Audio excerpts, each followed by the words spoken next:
আমরা সবাই এখানে দাবি নিয়ে এসেছি একটাই, আমাদেরকে ট্রেনিং হওয়ার সুযোগ দিবেন, আমাদেরকে ভালো ট্রেনিং করার সুযোগ দিবেন, আমরা যেন বিশেষজ্ঞ ডাক্তারের আন্ডারে ট্রেনিং করতে পারি।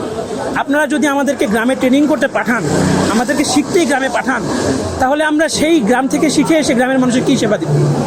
আমরা এখানে এসেছি আমাদের স্যারদের সাথে কথা বলার জন্য, স্যারদের কাছে আমাদের একটু দাবি জানানোর জন্য। আপনারা আমাদের গ্রামে ট্রেনিং করতে পাঠান, আমাদের সমস্যা নেই, কিন্তু গ্রামে আগে স্ট্রাকচার তো তৈরি করেন, গ্রামে ট্রেনিং করার মতো অবস্থান তো তৈরি করেন, গ্রামে বিশেষজ্ঞ ডক্টর আগে পাঠান যে যারা আমাদেরকে ট্রেনিং করাতে পারবেন। আমি একজন সার্জন মানুষ, আমি রাঙামাটিতে আপনি আমাকে পোস্টিং দিলেন যে তুমি রাঙামাটিতে গিয়ে বিশেষজ্ঞ হও। আমি রাঙামাটিতে গিয়ে সার্জারির কোনো ডক্টরই খুঁজে পেলাম না যে যার কাছে আমি সার্জারিটা শিখবো, তাহলে আমি কি অপারেশনটা করব?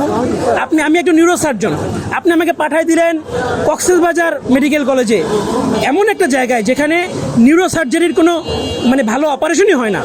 আমি 5 বছর ট্রেনিং করে ঢাকায় এসে আবার আমি গ্রামে গেলাম মানুষের সেবা দেওয়ার জন্য, আমি কি অপারেশনটা করব?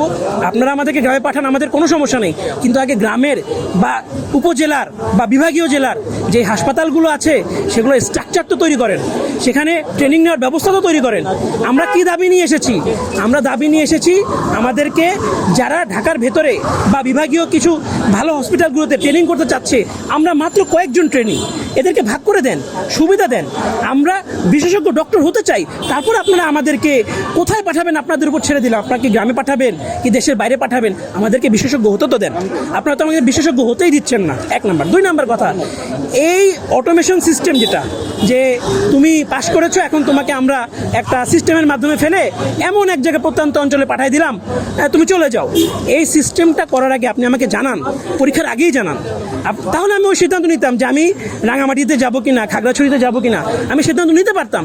এখন তো আমি পরীক্ষা দিয়ে হঠাৎ করে জানলাম যে আপনি আমাকে পাঠাই দিচ্ছেন। আমারও তো একটা জীবন ব্যবস্থা আছে। যেমন আমার ওয়াইফ, সে সাইকেট্রিতে এবার চান্স পেয়েছে, সে যদি চলে যায় খাগড়াছড়িতে আর আমি যদি চলে যাই বান্দরবনে, তাহলে ব্যাপারটা কেমন হবে? আমি যদি চলে যাই বাংলাদেশে এক প্রান্তে, তাহলে আমরা কি শিখলাম আর কি সেবা দিলাম আপনাদেরকে? এই মুহূর্তে আমরা বিসিপিএস এর সামনে অবস্থান করছি। বিসিপিএস তালা মেরে দিয়েছে, বিসিপিএস তালা মেরে আমাদেরকে ঢুকতে দিচ্ছে না, আমাদের কোনো কথাই তারা শুনতে চাচ্ছে না। কেন শুনতে চাচ্ছে না?